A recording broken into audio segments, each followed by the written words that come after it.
The gentleman from Ohio is recognized. Well, I thank the gentleman for yielding, and thank you, Mr. Chairman. I rise today in support of H.R. 4775, the Ozone Standards Implementation Act, of which I am a proud sponsor of. I'd like to focus in particular on what this bill really does for the timeline of implementing ozone standards. H.R. 4775 focuses on efficient implementation of ozone and other air quality requirements by making common sense adjustments to facilitate how air quality standards are implemented based on practical experience. Our legislation provides states with additional time to implement the 2015 standards, which is needed to fully implement the 2008 ozone standards, which EPA only issued the implementing regulations in 2015.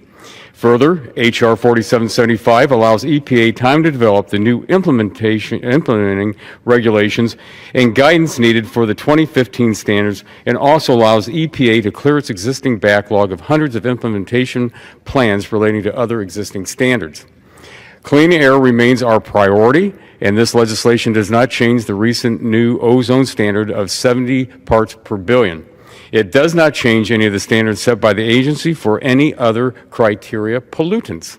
Instead, it ensures that hundreds of counties are not unnecessarily subjected to additional regulatory burdens, paperwork requirements, and restrictions.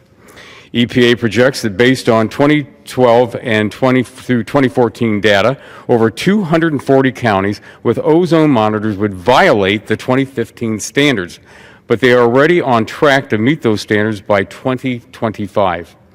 It makes no sense to sweep these counties into unnecessary, burdensome, non-attainment regulatory regimes. EPA has estimated compliance costs for 2008 standards beginning in 2020 of $7.6 billion to $8.8 billion annually.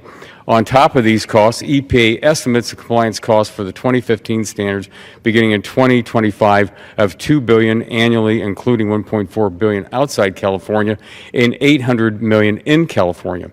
However, EPA's own estimate may be too low, since they have admitted that in some places most of or even all of the technology that will be needed to meet this rule has yet to be invented.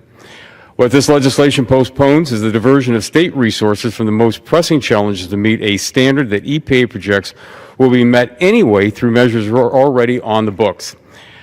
Mr. Chairman, I yield back to my time, and I urge support of H.R. 4775, and I thank the gentleman for yielding. Gentleman yields. Gentleman